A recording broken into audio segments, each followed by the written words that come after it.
Welcome back to my channel MD chemistry tutorial. এর আগের ক্লাসে আমরা পাউলির অপবর্জন নীতি নিয়ে আলোচনা করেছিলাম।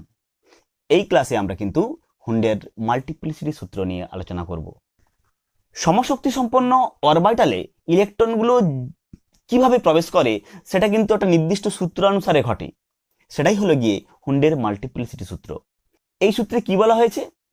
সমশক্তি সম্পন্ন কক্ষকগুলি যতক্ষণ পর্যন্ত খালি থাকবে ততক্ষণ পর্যন্ত ইলেকট্রনগুলি এককভাবে ওই কক্ষকগুলি দখল করবে এবং ইলেকট্রনগুলির ঘূর্ণন একই দিকে হবে। তাহলে কি বললাম?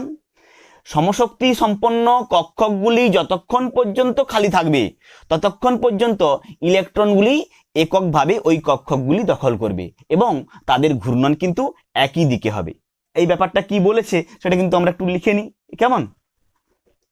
তাহলে হুন্ডের মাল্টিপ্লিসিটি সূত্রটি আমরা কি লিখলাম? সমশক্তি সম্পন্ন কক্ষকগুলি যতক্ষণ পর্যন্ত খালি থাকবে ইলেকট্রনগুলি এককভাবে ওই স্থান দখল করবে এবং ইলেকট্রনগুলির ঘূর্ণন একই দিকে হবে। এটাই হলো হুন্ডের মাল্টিপ্লিসিটি সূত্র।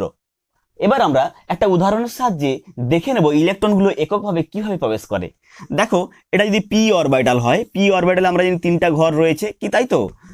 তাহলে তিনটা ঘরে যদি একটা পি এক্স, একটা পি ওয়াই আর একটা পি জেড, টোটাল পি অরবিটালের মধ্যে টোটাল তিনটি স্থান এরকম রয়েছে, তিনটি ঘর রয়েছে। এই যে তিনটি অরবিটাল, এই তিনটা যে অরবিটাল কিভাবে ইলেকট্রন প্রবেশ করবে সেটা দেখো। হুন্ডের নিয়ম অনুসারে যদি এখানে পি ওয়ান একটা সিস্টেম হয় তখন ইলেকট্রনটা এইভাবে প্রবেশ করবে। যদি পি টু হয় তারপরে কিন্তু পি টু হলে কিন্তু আবার সেকেন্ড ইলেকট্রনটা কিন্তু পি ওয়াইতে প্রবেশ করবে। এরপর থার্ড ইলেকট্রন যদি প্রবেশ করে তখন কিন্তু এখানে প্রবেশ করবে। কখনোই থার্ড ইলেকট্রনটা কিন্তু এখানে না প্রবেশ করে কখনোই এখানে ঢুকতে পারবে না। মানে এটা কিন্তু সঠিক কনফিগারেশন। কখনো যদি তোমরা পি থ্রি কনফিগারেশনটাকে, মানে পি কক্ষে যদি তিনটি ইলেকট্রন থাকে তাহলে সেটা যদি তোমরা এইভাবে লেখো, এখানে একটা আবার ঘুরে তোমরা এখানে একটা বসিয়ে দিলে কি, তাই তো? তাহলে কিন্তু এখানে পি এক্স পি ওয়াই আর পি জেড। ওকে, তাহলে কি বললাম? পি এক্স, পি ওয়াই এবং পি জেডে কিন্তু প্রত্যেকটার এনার্জি যেহেতু সমান, এগুলো সব সমশক্তি সম্পন্ন অরবিটাল। এই জন্য সমশক্তি সম্পন্ন অরবিটালে তিনটা ইলেকট্রন যখন প্রবেশ করবে তখন কিন্তু একটা একটা করে ইলেকট্রন প্রবেশ করে প্রথমে। তারপরে যদি পি ফোর আসে তখন তারপরে কিন্তু এরপরে যদি ইলেকট্রন প্রবেশ করে তখন কিন্তু এখানে প্রবেশ করবে। কি বুঝতে পারলে তো? কিন্তু কখনোই ধরো পি থ্রি কনফিগারেশনটাকে আমরা কিন্তু এভাবে লিখতে কখনোই পারবো না। মানে এখানে একটা তারপরে এখানে না প্রবেশ করে এখানে কখনোই আমরা ইলেকট্রন প্রবেশ করাতে পারবো না। এটা কিন্তু রং। কি বুঝতে পারলে তো? এইভাবে কিন্তু এই হুন্ডের মাল্টিপ্লিসিটি রুলে বলা হয়েছে। ধরো ডি অরবিটালে যদি এইরকম ঘটনা ঘটে, ধরো ডি অরবিটাল টোটাল 5টা অরবিটাল রয়েছে কি, তাই তো?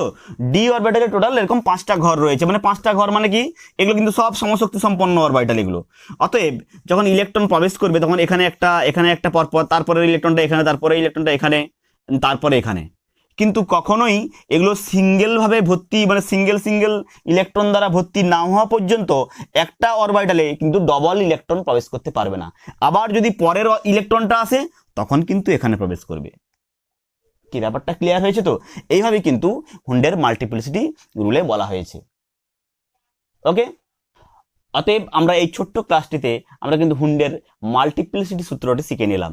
এই হুন্ডের মাল্টিপ্লিসিটি সূত্রটা কিন্তু খুবই গুরুত্বপূর্ণ। এটা কিন্তু তোমাদের ইলেকট্রন বিন্যাস যখন করবে, এই ইলেকট্রন বিন্যাস করার সময় এই সূত্রটা কিন্তু মেনে চলতে হবে। অতএব এই সূত্রটা তোমরা ভালো করে বুঝে একটু পড়বে। যেটুকু আমি বললাম সেটুকু তোমরা ভালো করে একটু বুঝে নেবে, ব্যাপারটা আরও সহজ হয়ে যাবে। একটু বইটা ভালো করে পড়বে, কেমন? আজকে এই ক্লাসটা কিন্তু এখানে শেষ করলাম। ওকে, টাটা।